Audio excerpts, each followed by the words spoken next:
In this video, I'm going to show you guys how I was able to turn $100 into over $1,000. Let's go.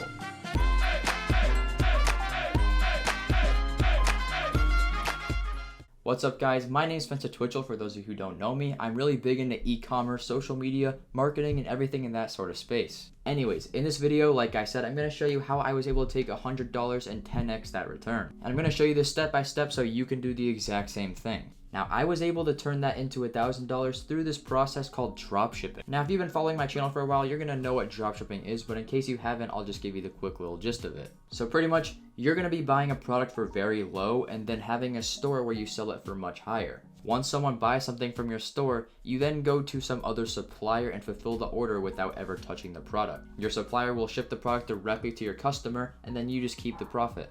However, usually you're not able to turn $100 into $1,000 just with Shopify Dropshipping. It's more like you turn $100 into $300 or $400. It's usually not 10x. But the real reason why I was able to turn $100 into over $1,000 through dropshipping is because I had found a really special product. Now with dropshipping, some products will not make you any money and not sell at all, while others will sell like crazy and you'll be able to get crazy returns on your money like I have with this one. Now I'm not going to reveal to you exactly what I was selling because I'm still selling it right now, but I will give you an idea of how to find products like these and give you a recommendation on for what kinds of products you guys should be selling right now. So with the current situation right now, people are still in quarantine. It's loosening up a little bit, but I mean a lot of people are still at home right now.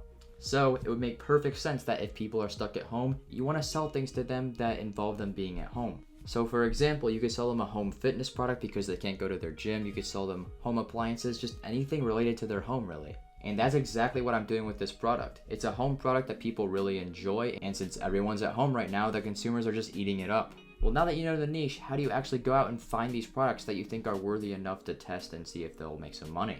Well, you can never be sure, and that's the whole point of testing different products to try and find a winner. I made a whole video about that if you want to go check it out. I tested this product using the exact strategies that I showed in my other video, and it started doing really well. But anyways, now I want to jump onto my computer and show you guys more about the actual Facebook ad side of everything.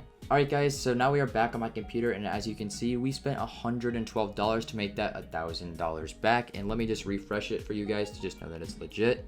So okay, I guess we've now spent over $112 to make that $1,016 in return. And something important to note about this product too is that I'm selling a high ticket product, which means that it sells for over $100 and I have a $12 cost per purchase on it. Its margin is about $60, which means if you subtract 12 from 60, I'm making $48 for every unit I sell. And as you can see here, I made 9 purchases, so I mean, we're making some pretty good money.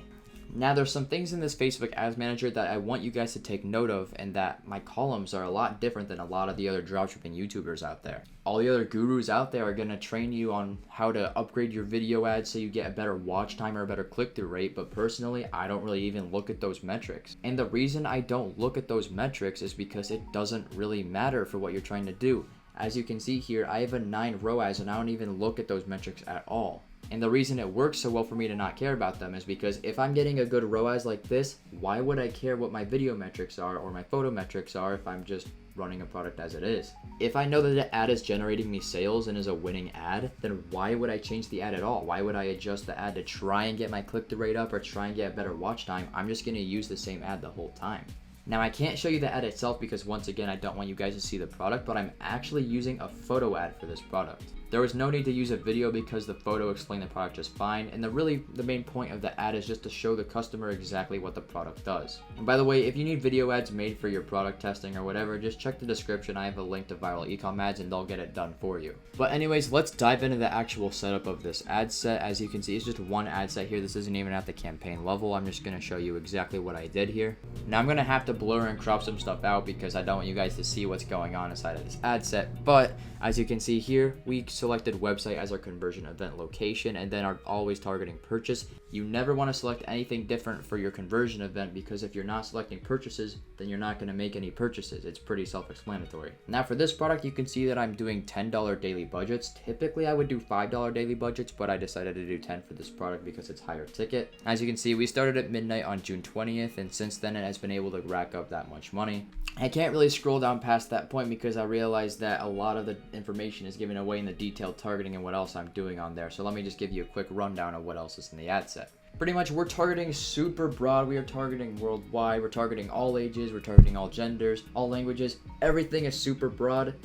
And then we choose one interest to target as well because we are testing a bunch of different interests right now, and this one just happened to pop off. However, one thing I don't leave broad in my strategy is my placements. I never leave in automatic placements. Instead, I edit the placements to only include the Facebook and Instagram feeds. And the reason I do this is because over time with testing, I've just found that doing the placements this way works a lot better, so I think you guys should do the same thing. But anyways, if you want a more detailed look at how to set up your ads, just go to that video I mentioned earlier. I'll link it somewhere in the description if you guys want to check it out. But anyways, guys, that is how I turned $100 into $1,000. And if you like this video, make sure to hit that thumbs up button for me. And if you want to, hit that red button below. But anyways, that's all for me for today. Thank you very much for watching, and I will see you guys in the next one. Peace.